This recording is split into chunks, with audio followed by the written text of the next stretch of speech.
ఏదైనా కాంపిటేటివ్ ఎగ్జామ్స్కి వచ్చే వాళ్ళందరూ కూడా అందరూ డిఫరెంట్ స్ట్రీమ్స్ నుంచి వస్తారు. బీఏ, బీకామ్, బీఎస్సీ, బీటెక్ అన్నీ దట్ ఈజ్. సో వాళ్ళందరికీ టెస్ట్ చేయాలంటే ఒక కామన్ ప్లాట్ఫామ్ ఒకటైతే ఏదో ఒకటి ఉండాలి. That common platform is that best one is mental ability. So mental ఎబిలిటీని ఫస్ట్ పెట్టేసి దెన్ వీ కెన్ డిసైడ్. అందుకనే సివిల్ సర్వీస్లో సీసాట్ ముందు పెట్టి తర్వాత మిగతా వాటి నుంచి టెస్ట్ చేస్తూ ఉంటారు. Right, this is what main part that is. So this is అంటే జాబ్ సీకర్స్కి జనరల్గా కామన్గా వాళ్ళని టెస్ట్ చేయాలంటే దిస్ ఇస్ ద బెస్ట్ ఉంటుంది. రైట్, సో అందుకు దీంట్లో ఉంటుంది. సో మనం ఇక్కడ మన మెరిట్ మైండ్స్లో ఎలా టీచ్ చేస్తాం. సిలబస్ చెప్పాను, దట్ ఈజ్ ఒక ఏపీ ఒక సిలబస్, టీజీపీఎస్సీ ఒక సిలబస్ ఉన్నాయి, అన్నీ ఉన్నాయి. కానీ బట్ ఓవరాల్గా రీజనింగ్ అండ్ అర్థమెటిక్ అనేది ఒక కాన్సెప్ట్ అంతే.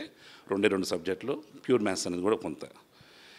ఇక్కడ మేమేం చేస్తున్నామంటే జనరల్గా ఎక్కడైనా సరే వేరే ఇన్స్టిట్యూట్లో నేను ఇప్పుడు చెప్పిన వాటిలో కూడా మాకు ఒక లిమిటెడ్ టైం ఇస్తారు. కానీ ఇక్కడ అట్లా కాదు. సో వాళ్ళు ఒక రీజనింగ్ అన్న తర్వాత ఇవ్వండి సార్ ఒక 60 hours 50 hours చెప్పండి, మీకు unlimited, but 50 to 60 hours is more than enough. అలాగే మళ్ళీ అర్థమెటిక్ 70 to 80 hours.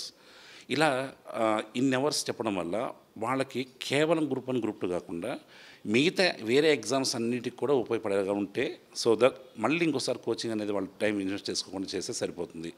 ఎక్స్ట్రా ఏదైనా సిలబస్ ఉంటే that is not a matter of fact అని చెప్పేసి సార్ వాళ్ళు మాకు ఇలా డైరెక్ట్ చేస్తారన్నమాట. So hours is not a constrain, అన్ని ఎగ్జామ్స్కి ఉపయోగపడేట్టుగా అండ్ క్రిస్టల్ క్లియర్ అన్ని సబ్జెక్ట్ మీద ఆ కమాండ్ వచ్చేటట్టుగా. సో దిస్ ఈజ్ వాట్ మా మేనేజ్మెంట్ చెప్పిన దాన్ని బట్టి మేము ఇలాగ చెప్తున్నాం. సో అర్థమెటిక్ పార్ట్ సపరేట్గా, రీజనింగ్ పార్ట్ సపరేట్గా, ప్యూర్ మ్యాథ్స్ కూడా సపరేట్గా అందరికీ చెప్తున్నాం అన్నమాట.